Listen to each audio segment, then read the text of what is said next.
बिस्मिल्लाहिर्रहमानिर्रहीम। अस्सलाम वालेकुम। मेरा नाम है मोहम्मद अली जा खान। आप मेरा यूट्यूब चैनल देख रहे हैं। नाज़रीन, ये वीलॉग बहुत अहम है, एंड तक आपने लाजमी सुनना है। और सबसे पहले आपको बताएं कि आज तोशाखाना 2 केस की समाअत थी अडयाला जेल में, और एक बार फिर इमरान खान साहब की बहनों को और पूरी लीगल टीम को अंदर जाने नहीं दिया गया। कौसैन मुफ्ती सिर्फ वही इमरान खान की लीगल टीम से अंदर जाने में कामयाब हो सके, और जिरा मुकम्मल हुई। 10 गवाहान पर जिरा मुकम्मल हो चुकी है और केस की समाअत 2 अगस्त तक मुलतवी हुई। ये तो हो गया केस का मामला। लेकिन सबसे अहम बात जो आज की है वो ये कि तोशाखाना 2 केस की समाअत के बाद सबसे पहले जियो टीवी पर और फिर दीगर चैनल्स ने फॉलो करते हुए खबर चलाई कि इमरान खान साहब ने अपने बेटों को पाकिस्तान आने से रोक दिया है। इमरान खान साहब ने अपने बेटों को तहरीक में हिस्सा लेने से रोक दिया है। इमरान खान ने अपने बेटों को पाकिस्तान आने से मना कर दिया है। बार बार ये ब्रेकिंग चली, फट्टे चले, ट्रिगर चल रहे हैं। लेकिन फिर हमने कुछ अपने घोड़े दौड़ाए और हमने कहा कि क्या ये मामला वाकई में ऐसा है। और चूंकि हम अडयाला जेल पहले ख़ुद भी जाते रहे, कवर करते रहे, तो मुझे इदराक है कि जो अडयाला जेल से ख़बर आती है उसके ऊपर फ़ौरन यकीन करना कोई अक्लमंदी नहीं है, क्योंकि वहाँ से डिस्टॉर्टेड चीज़ें, डॉक्टर चीज़ें सामने आती हैं, इसमें कोई शक नहीं है। तो उसको वेरीफाई करना बहुत ज़रूरी है। एक ख़ास तरह का नैरेटिव भी बिल्ड किया जाता है और एक ख़ास तरह का वर्जन भी स्प्रेड किया जाता है अडयाला जेल से जो चीज़ें चलाई जाती हैं, जो ख़बरें चलाई जाती हैं। सो हमें जो चीज़ें पता चली हैं, और पीटीआई के क्लोजेस्ट सर्कल से, पीटीआई के अंदर से और इमरान खान साहब की फैमिली के अंदर से हमने जो बात निकलवाई है, पता की है, और कहीं ना कहीं अलीमा खान साहिबा से भी हमने ये बात पता की है। वो असल बात जो सामने आई है वो ये है कि आज जब इमरान खान साहब अडयाला जेल में मौजूद थे, तो उधर सहाफ़ियों ने इमरान खान साहब से ये सवाल किया कि क्या आपके बेटे तहरीक को लीड करने पाकिस्तान आएंगे। तो इमरान खान साहब ने कहा, नहीं, बाप ही काफ़ी है। जी हाँ नाज़रीन, ये वो अल्फाज थे जो बाहर नहीं आ सके, जो रिपोर्ट नहीं हुए।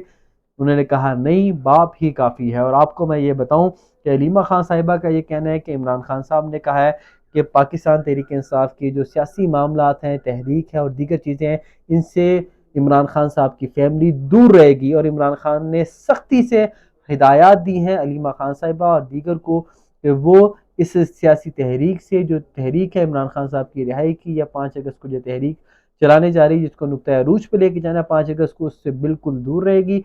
पीटीआई की जो रैली है वो पीटीआई क़यादत उसको तय करेगी, उसके मामला, उसको लीड किसने करना है वो सारा पार्टी देखेगी। इमरान खान साहब ने बहनों को और अपने बेटों को तहरीक से दूर रहने की हिदायत की है। और अलीमा खान साहिबा का ये कहना है कि वो अपने वालिद से मिलने ज़रूर पाकिस्तान आएंगे। कब आएंगे इस हवाले से तारीख का तयन होना बाकी है, लेकिन वो पाकिस्तान आएंगे। पाकिस्तान आने के हवाले से इमरान खान साहब ने इनकार नहीं किया। ये डिस्टॉर्टेड वर्जन है, ये गुमराही है, ये बात मन गढ़ंत है कि वो पाकिस्तान नहीं आएंगे। हाँ, तहरीक में शिरकत नहीं करेंगे, तहरीक में हिस्सा नहीं लेंगे, लेकिन वो पाकिस्तान ज़रूर आएंगे। अलबत्ता इमरान खान ने यह पैगाम दे दिया है कि बाप ही काफ़ी है। सो ये एक अहम तरीन मामला था जिस मुतालिक मैंने आपको आगाह किया एक्सक्लूसिवली।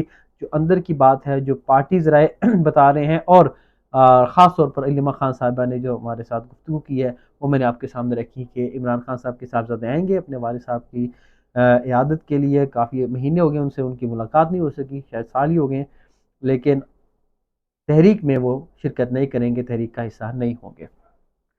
नाज़रीन, उसके बाद आपको बताएं कि आज आ, बहुत अहम इजलास था पब्लिक अकाउंट्स कमेटी का, और जो स्कैंडल बेनकाब हुआ है और जो चीज़ें सामने आई हैं, उसने एक बार फिर मोर सब्त कर दिया है कि यहाँ माफिया का राज है, माफिया का रूल है। और जो माफिया चाहती है वो कानून बन जाता है, जो माफिया चाहती है वो हुकूमत से फैसले करवा लिए जाते हैं, चाहे वो चीनी को इंपोर्ट करना हो, चाहे वो चीनी की एक्सपोर्ट करना हो। जब मुल्क में ज़रूरत से ज़्यादा चीनी की पैदावार होती है तो कहते हैं कि जी हमारे पास सरप्लस है, इसको एक्सपोर्ट करके पैसे जो हैं वो पाकिस्तान आने चाहिए, सर मुबादला कमाना चाहिए, वो फिर एक्सपोर्ट कर दी जाती है।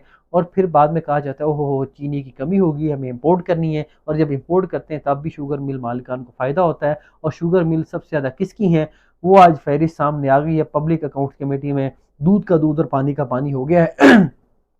पहले तो बरहमी का इजहार किया पब्लिक अकाउंट कमेटी के चेयरमैन जुनैद अकबर खान ने कि क्या मामला है, क्यों हर ہر دفعہ شوگر مل مالکان اپنی منوپلی قائم کرتے ہیں، اپنی مرضی کے فیصلے کرتے ہیں، اربوں روپے کا فائدہ کماتے ہیں۔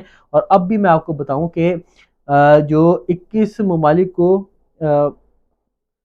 ایکسپورٹ کی گئی ہے چینی، اس سے 111 ارب روپے شوگر مل مالکان کے پاس گئے، اور چینی کی قیمتوں میں حالیہ رد و بدل سے شوگر مل مالکان نے 300 ارب روپیہ کمایا ہے۔ جی ہاں ناظرین، یہ وہ مافیا جو ہم پر رول کر رہا ہے، یہ وہ لوگ ہیں جو ملک کی جو بھاگ دوڑ ہے، ان کو بھاگ دوڑ کو چلانے والوں کی گرے ان کے ہاتھ میں، اندازہ کر لیں اتنے پاورفل، اتنے تگڑے لوگ ہیں کہ ایک فیملی میٹنگ ہوتی ہے شریف خاندان کی، تو وزیر اعظم کو یہ کہا جاتا ہے کہ چینی کے معاملے پہ اگر آپ ہمارے لیے کچھ نہیں کر سکتے تو آپ اس طرح کی وزارت عظمیٰ سے مستعفی کیوں نہیں ہو جاتے۔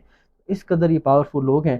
اور آج حمزہ شہباز سے متعلق بڑا انکشاف ہوا ہے کہ حمزہ شہباز صاحب ایک اور شوگر مل کے مالک ہیں، اور حمزہ شہباز اور سلمان شہباز کی ایک اور شوگر مل نکل آئی ہے، اور العربیہ شوگر مل بھی شریف فیملی کی ملکیت نکلی ہے، اور العربیہ شوگر مل نے 1 ارب 20 کروڑ روپے سے زائد مالیت کی چینی برآمد کی ہے۔ تو ناظرین، یہ مفادات کا ٹکراؤ نہیں ہے؟ والد صاحب وزیر اعظم ہیں، ان کی کزن مریم صاحبہ وزیر اعلیٰ ہیں، ان کے رشتہ دار اسحاق ڈار صاحب وزیر خارجہ ہیں، جو غالباً ایڈوائزری کمیٹی کے چیئرمین بھی ہیں، اور انہی کے جو صاحبزادے ہیں وزیر اعظم کے، ان کی ایک مل ہے، اور اس نے 1 ارب 20 کروڑ روپے سے زائد مالیت کی چینی ایکسپورٹ کی ہے۔ تو ان کے فیصلوں سے ڈائریکٹ امپیکٹ آتا ہے ان کے بچوں کے بزنسز پر، اور ان کے بزنسز گرو کر رہے ہیں۔ غریب کا بچہ غریب سے غریب تر ہو رہا ہے، وہ پیٹرول مہنگا ہوتا ہے تو اس سے افیکٹ ہوتا ہے، اور یہ اپنی مرضی کے فیصلے کرواتے ہیں اور اس سے اربوں روپے کے فائدے کماتے ہیں۔ العربیہ شوگر مل نے 8,264 میٹرک ٹن چینی برآمد کی۔ العربیہ شوگر مل کے مالکان اور ڈائریکٹرز کی فہرست میں رمضان شوگر مل، شریف فیڈ مل کا نام بھی شامل ہے۔ ڈائریکٹرز کی فہرست میں حمزہ شہباز، سلیمان شہباز، نصرت شہباز شریف صاحب کی اہلیہ کا نام بھی شامل ہے۔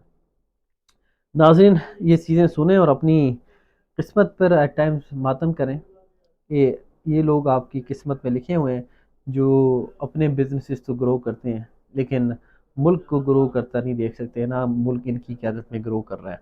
لاسٹ میں آپ کو یہ بتائیں کہ قائد حزب اختلاف عمر ایوب خان نے 9 مئی کے جو حالیہ ہونے والے فیصلے ہیں انسداد دہشت گردی عدالت سے، ان کے خلاف رجوع کر لیا ہے سپریم کورٹ آف پاکستان سے۔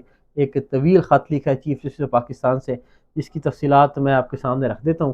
انہوں نے کہا کہ فیئر ٹرائل کا حق ہمیں نہیں دیا جا رہا، یہ پولیٹیکل وکٹمائزیشن کی جا رہی ہے، ملک میں آئین اور عالمی قوانین پامال ہو رہے ہیں، جھوٹے مقدمات، زبردستی اعتراف اور سیاسی انتقام کی فضا عدلیہ کی ساکھ کو تباہ کر رہی ہے۔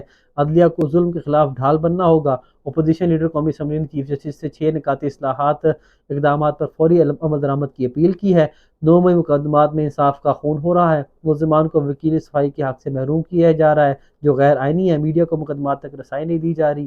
عدلیہ کا کام ظلم کا ہتھیار نہیں بلکہ انصاف کی بحالی ہے۔ پولیس اور پروسیکیوشن کی بے ضابطگیوں کی عدالتی تحقیقات کرائی جائیں۔